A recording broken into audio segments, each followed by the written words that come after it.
Hello Manhattan, welcome to Channel 8 News. I'm Emily Kempfey. And I'm Alex Ayton. We have a packed show today for you, so stick around. Coming up on today's show, we hear how the typhoon in the Philippines has affected a local family. We have part 4 of our continuing coverage of a woman and her family's battle with cancer. And you never know who and what furry friend the Humane Society will have for us today. All this, weather, sports, and more coming up on Channel 8 News. This is Channel 8 News, KKSU LP. From Manhattan and Riley County. From Kansas State University. This is Channel 8 News. We've seen some cooler weather this past week. Will we continue to see these similar temperatures into the holiday season? Our weather woman, Emily Waring, is outside to tell us about what we can expect. Emily, how's the weather out there? Well, Alex and Emily, it is beautiful and sunny right now, but that may not be the case tomorrow when you're walking across campus. So stay tuned for the 5-day forecast later on in the show. Back to you, Alex and Emily. Thanks, Emily, for that preview. Ever since November 7th, the world has watched and felt for the people of the Philippines. Typhoon Haiyan crashed into the Philippines with winds over 195 miles per hour, leveling coastal villages. As time passes, aid is arriving, the death toll increases, the injured are being captured for. But for people living in Manhattan with relatives in the Philippines, the waiting and watching has been more of a nightmare than a relief. Channel 8 reporter Katie Leepham is here with the story of one local person and the search for relatives. Katie? The majority of pictures and videos that came out of Philippines after Haiyan came ashore from the fishing village of Tacloban, but for Mary Jo Abbott, whose family lived just down the road, the waiting and not knowing was almost unbearable. A simple bingo game, a yearly fundraiser to raise money to support a school in need in the Philippines. But the Philippines Students Association has more on their minds these days than just one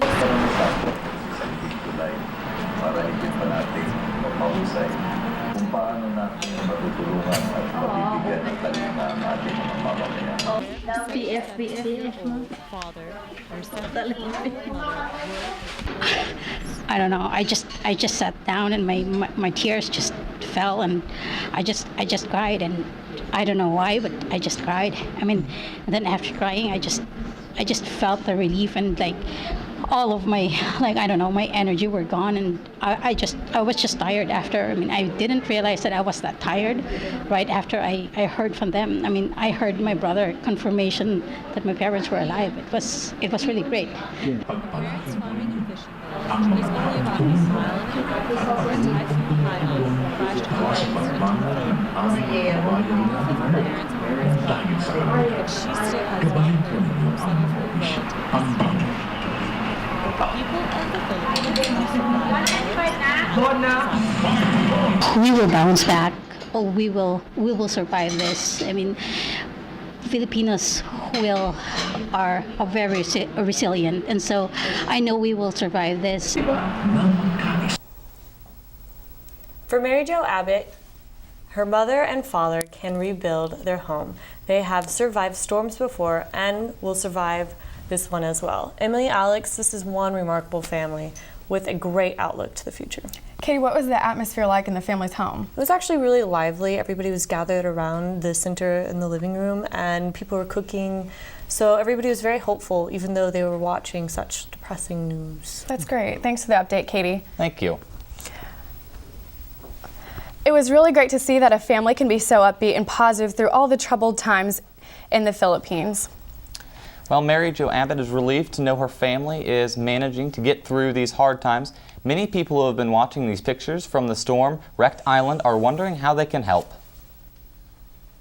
A local Manhattan restaurant recently jumped in to raise money. The Chinese chef on Anderson Avenue, along with members of the Philippine Student Association at Kansas State University, began the local fundraising efforts.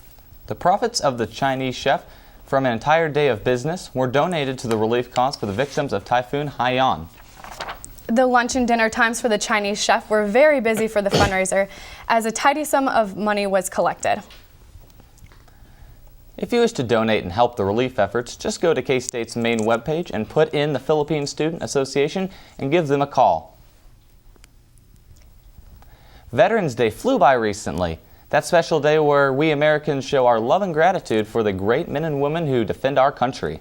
With that thought in mind, a group of people gathered over Interstate 70 to do just that. Reporter J. Ryan Roberts has this story. It was a windy Kansas day, but as it turns out, the conditions were perfect for a random act of patriotism. It's Veterans Day weekend. Flags are everywhere. Miles from any destination sits an unassuming bridge. Most days, this bridge goes unnoticed, but today is special. Between the wind and the honks, it's a little hard to hear, but you can definitely see the love and support these people have for our military. Over 50 people stood on this bridge. At exit 324, they raised flags and showed support for the brave men and women who serve our country. Frankfort Elementary student Keisha Kim Shirley had someone very special she wanted to bring to the bridge. She asked her grandfather, Kim Winchell, a Vietnam veteran. I'm just honoring my country. I think it's fun to see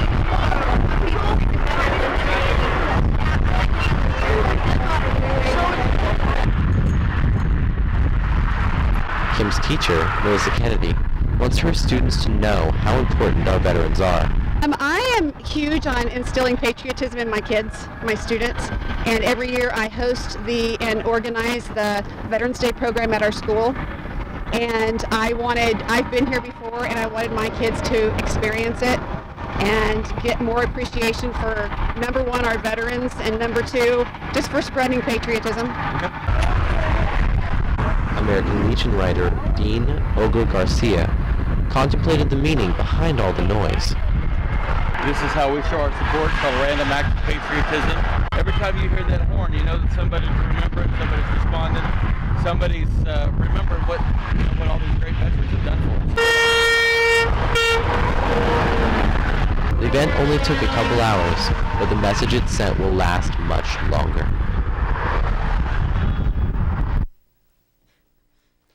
There was so much to take in between the flags waving and all the honking. It was so great to see so many people stand up for our military. Yes, it is. We at Channel 8 News would like to thank every member of our armed forces for their dedication and service. We're going to take our first commercial break, but coming up next is our continuing story of a woman and her family's battle with cancer. Class, study.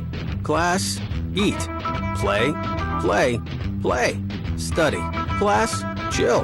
Class, eat, study, play, study. Sometimes it seems there just aren't enough hours in the day at our 3 campuses, so you have to make every minute count, especially those precious first few. That's why Kansas State alum Herbert Diamond invented the snooze alarm, a dorm room fixture. Because even when you can't wait to get started, sometimes it's nice to wait to get started.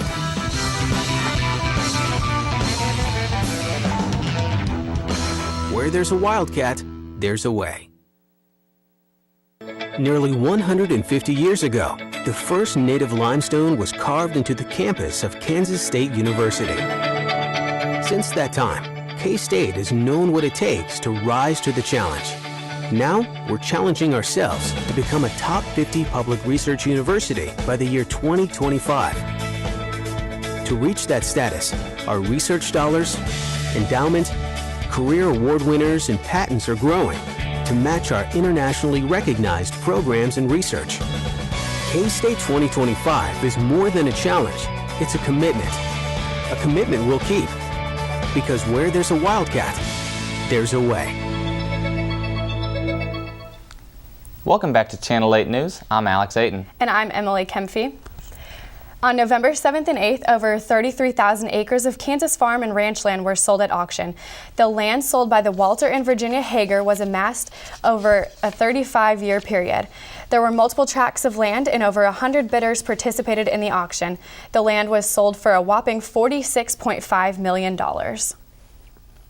Kansas State University is partnering with Merck Animal Health to create a new microbial surveillance lab. The lab located at the Olathe campus was built through a donation from MERC. Will provide training for the K-State students. President Schultz said the partnership will help K-State reach the goal of becoming a top 50 research university by 2025. Recently, we've been following the story of non-traditional student Tina Sheaves.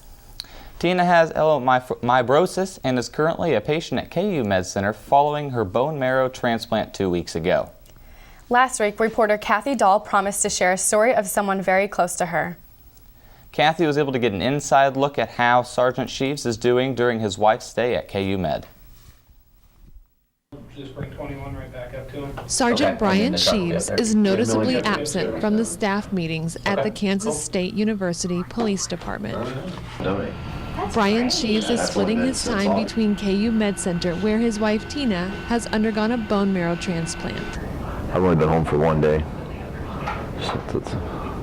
Well, that's not totally true. I've actually started here. I started it here, dropped her off Wednesday, went home for the boys, took care of the boys for 2 days because of trying to get through Halloween with the boys, and then worked a football game, 12 hours, got in the vehicle and drove here. And Manhattan, where he tries to maintain a sense that his life is not rocketing out of control. Felt like things were escalating. You know, like we were suddenly going a little faster on the roller coaster than we needed to. His absence is felt by his fellow Kansas State University police officer, Officer Mike Malloy. I think there's a certain level of macho-ness, you know, within the department where people don't want to admit that it's pulling on them, and they don't want to admit that, and they want to, you know, appear strong for Brian.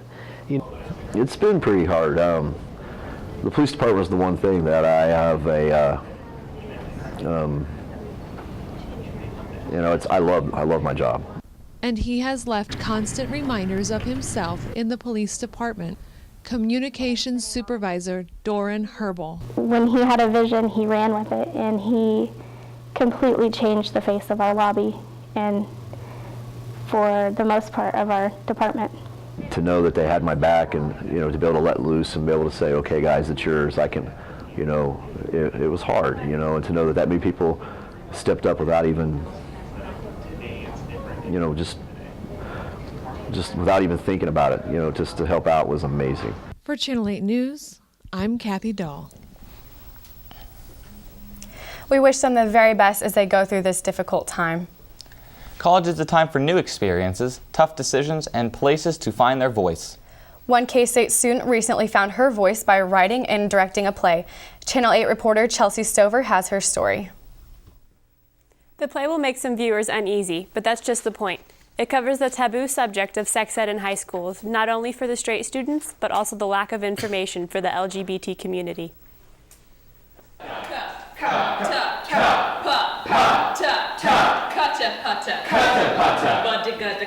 Sex Ed, What Wasn't Covered, is a play written and directed by Britt Burr.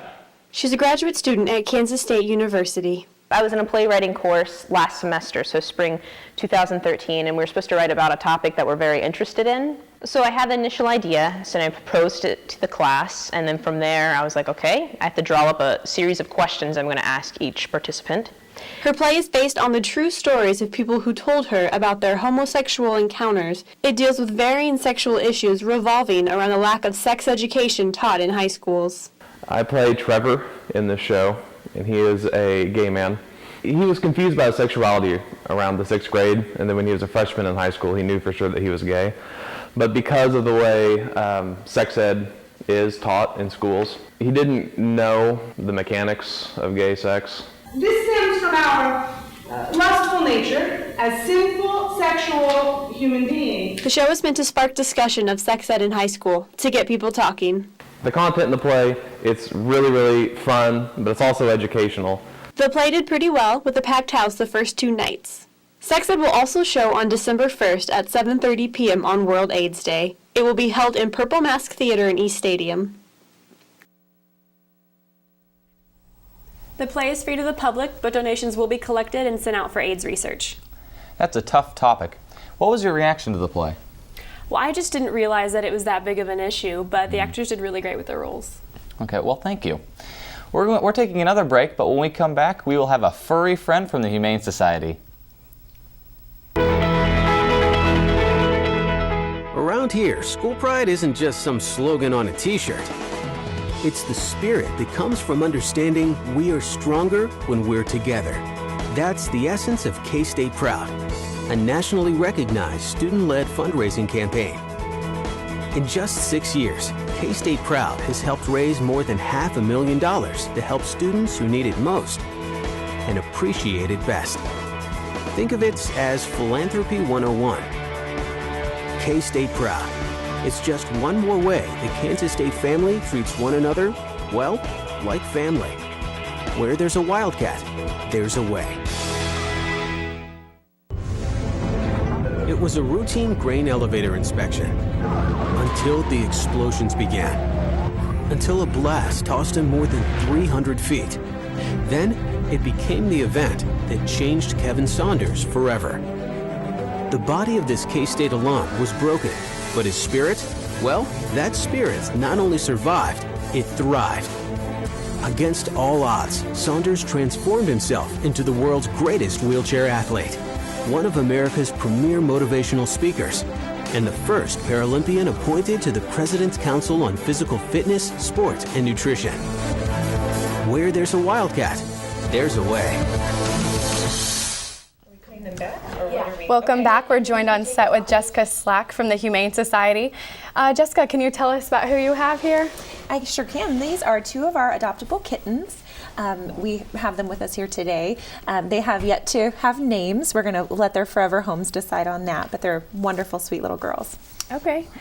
Can we see Can we them? hold them? Oh, Yeah. of course. I was Yeah, gonna they say. would love to come out and play. Oh. They do not Do like they being respond picked up in to the carrier. hand? But I just grab one. Sure. How old are they? Take this one. They're about 12 weeks old. Wow. Look at that. Are they brother and sister? They're from the same litter. They're both female. Uh huh. Oh, so they're sisters. Yes, they're Okay. sisters. They're actually sisters. They're from the same mom. Oh, okay. They're about 4 in this litter, so we brought 2 of them today to show you. Are they ready to be adopted now, or is there a waiting period for that? They're basically ready to go. They had their surgery where they were spayed just a couple weeks ago, and they're healing up very well from that, so they're all set to find their homes. Awesome. What is the process for adoption if someone is interested? We have a website. It's rchsks.org. And what we do is we have an application form on the website that you fill out and put all your contact information. And then from there, one of our volunteers will contact you and make sure that we provide an interview and check references and just make sure that the home will be a good fit. Okay, one last quick question for you. What about pets as a gift for the holiday season? What do you have to say about that? Do you think it's a good idea, or? You know, we never tend to think that gifting pets without the knowledge of the person who's going to receive the pet's a good idea. You know, it's just something where, you know, you don't know the specific goals of that person, and sometimes it's just not going to be a good fit, and it's not what they were expecting, even when you have the best intentions to gift a pet. So as long as we kind of advocate having everyone involved, the whole family who's going to adopt being involved in the decision prior to, rather than, you know, the surprise of having a pet under the Christmas tree the day of. Exactly. Right. Okay. Okay, well, thank you, Jessica, you very much. for You're bringing very them welcome. in. There you go. Thank you all. Really cute and active little guys. For most students, by the time Friday hits, they are ready to leave the stress of the week behind. That's right. Most of us like to leave and pretend campus does not exist until at least Sunday.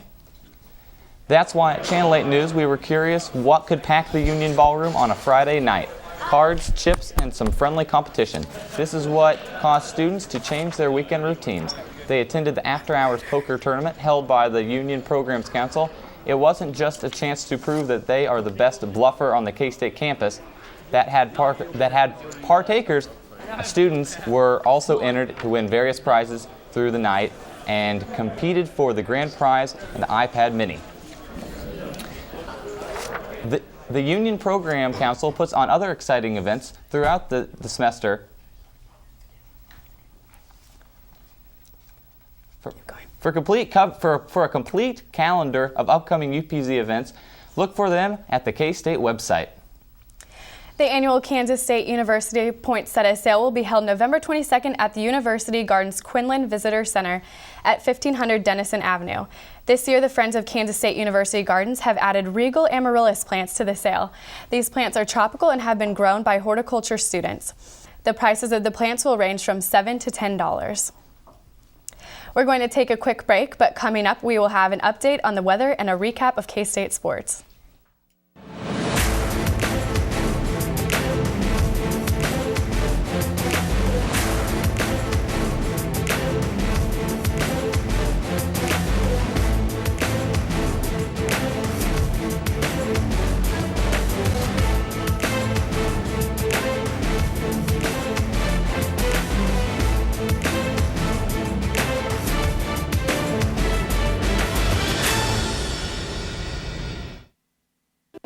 like K-State mainly for the family atmosphere. Once you're here, you're greeted with a smiling face. You could step onto K-State's campus and feel that without even talking to anyone, that it's welcoming. The administrators and faculty, like, they remember your name. Anywhere you go, someone's there to help you and to smile at you. Half of campus is going to be wearing purple, and you know that there's that K-State pride. It's really evident that you can do something and you can be somebody and you can really define yourself here.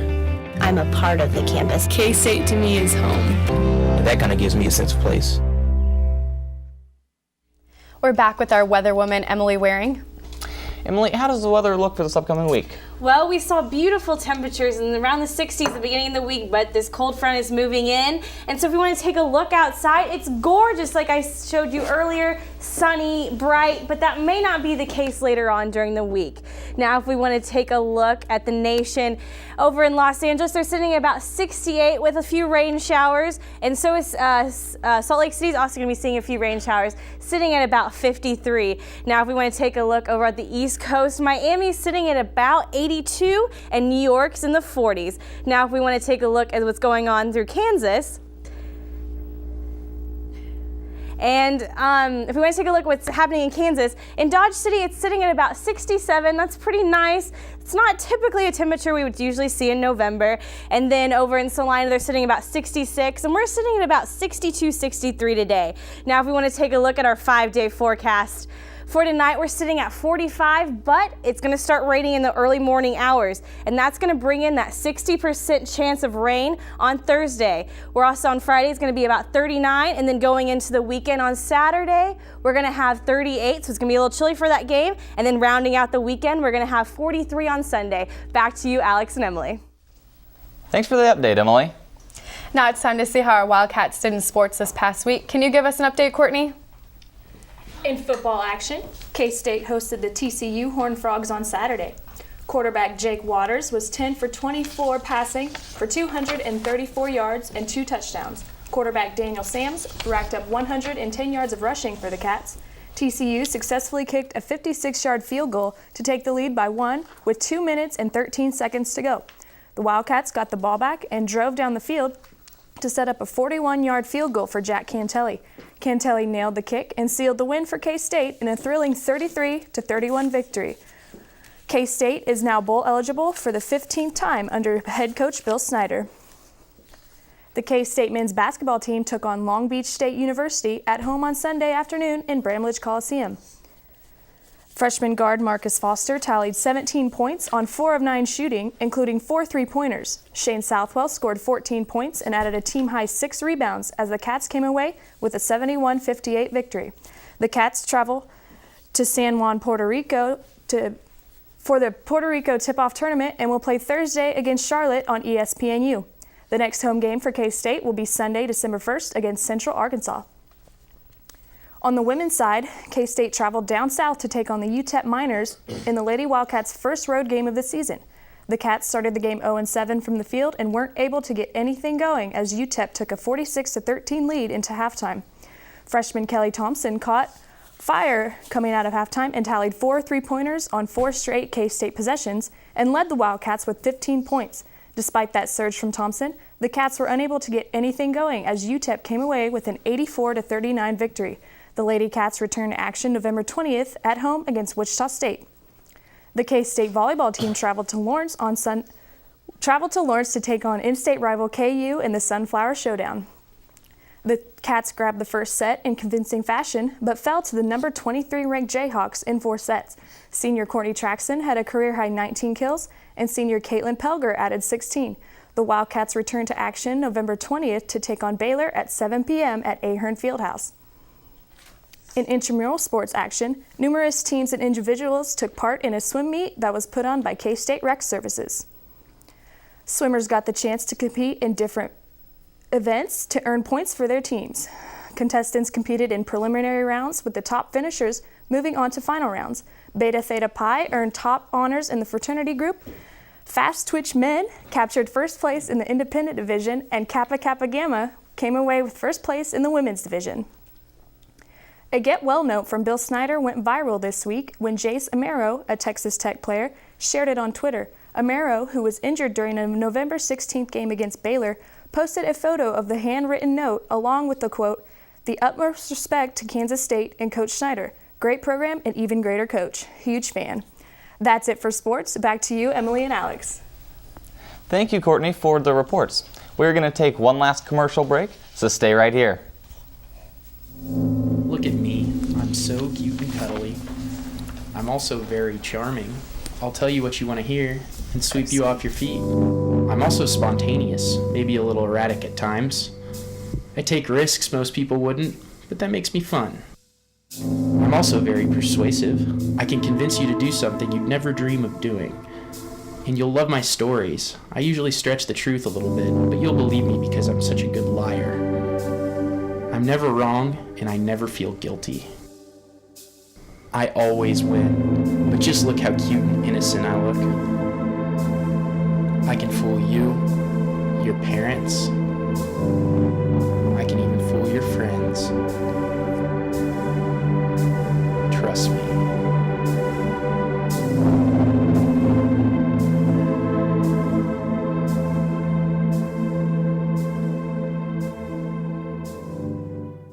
Welcome back to Channel 8. Make sure to follow us on Twitter at Channel 8 KSU and on Facebook, Channel 8 News KSU. We're going to take one last look outside with our weather reporter, Emily Waring. How's it looking out there, Emily? Well, Alex and Emily, it's still beautiful and sunny out here, but like I said earlier, make sure that you pack that umbrella tomorrow with that 60% chance of rain because you probably don't want to be walking around campus wet. Back to you, Alex and Emily. Thanks, Emily. That wraps it up for this week. For more news throughout the week, follow us on Twitter at Channel 8 KSU, on Facebook, Channel 8 News KSU. And Emily, what do you plan on doing for Thanksgiving this week? You know, or next week, I suppose. really excited to go home, St. Louis, get to spend some time with my family, which is great. I haven't seen them since I've been here at school, so great time for me to get caught up with my family. What about you? Okay, I'm actually going back to San Diego. That's where my parents are from. So it's nice on Thanksgiving. You also kind of get to take a vacation away. It's not like just going back to Kansas City. But so, what is the weather outside looking like? Oh, that's okay. The weather outside, I tell you, it's nice out right now, but it looks like it's going to get chilly coming up later in the week. I know. I wish it would stay a little bit warmer because my family likes to play some games outside, throw the football around. And that is why I'm happy I'm leaving on Friday to go to San Diego. So jealous. Anyway, yeah, I know. So don't forget to text the word AID to 27722 and donate and support for the typhoon victims. From Emily, Courtney, Alex, and myself, thanks for watching. We'll see you next week.